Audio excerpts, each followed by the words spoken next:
Hello from Mojas. Today we shall discuss about the difference between obesity and lipedema. Both lipedema and obesity can coexist.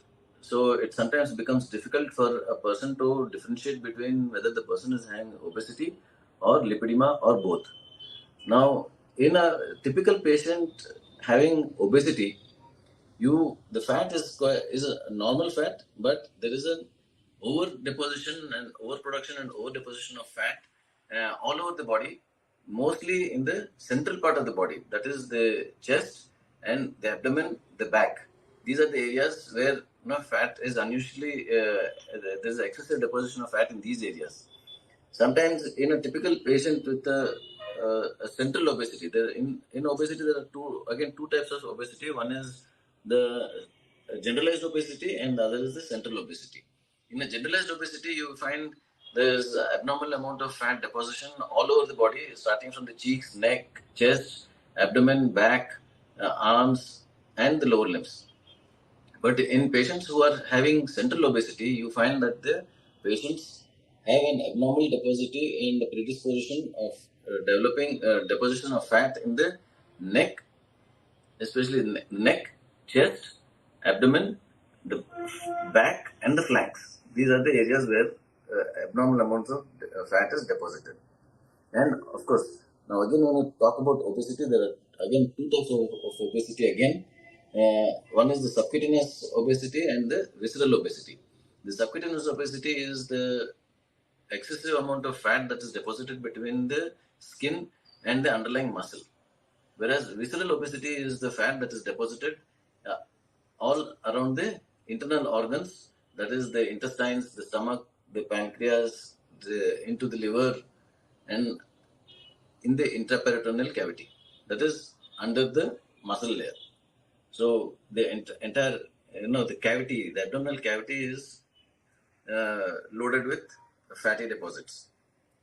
Now, if you look at lipedema, in a typical case of lipedema, the central part of the body, that is the chest, the neck, chest, and the abdomen, including the waist, is quite narrow. And then there's an abnormal deposition of fat in the hips, the buttock area, the thighs, and the legs. And sometimes in 30% of the individuals, even the arms might be affected, that is from the shoulder to the elbow, and also sometimes the elbow to the wrist. So there is abnormal deposition of fat in these areas, giving the body a pear-shaped body, and so mistaken to be a pear-shaped obesity. And these patients also tend to develop bruising, spider veins or varicose veins, and unexplained pains. In a typical case of obesity, these the may not be bruising, there may not be spider veins. There could be, of course, as the obesity keeps progressing, they may develop varicose veins, but there usually will not be bruising and spider veins. And also, lipedema, you can also have associated pain in the extremities, that is the legs, the thighs, or the buttocks, or even the arms, either de novo or on application of pressure. So, whereas in obesity, in a typical obesity, these features are not present. They will be otherwise normal and there will be no pain. So, diet, exercise does help to a reasonable extent in reversing obesity whereas diet and exercise do not really help much in patients with a typical case of lipedema. However, if there is a combination of both lipedema and obesity, diet and exercise can help relieve considerable amount of weight and considerable amount of fat, which is the non-lipedema fat, which is this diet and exercise works on these things, these two areas, and the non-lipedema fat, and there could be weight reduction, size reduction, and girth reduction. So even patients undergoing bariatric surgery or other weight loss measures, like going in for medical management like Ozempic and other weight loss measures, they also can they find a benefit. Uh, those patients who are having obesity can find a benefit, but where those patients who have lipedema may not. A typical lipedema, that is the lipedema fat, is usually not responsive to the medical management like Ozempic or even bariatric surgery for that matter. They might lose a lot of weight, but the weight in the hips, thighs, and the arms may not really go much. There could be some amount of laxity because of the non-lipedema fat that disappears from those areas.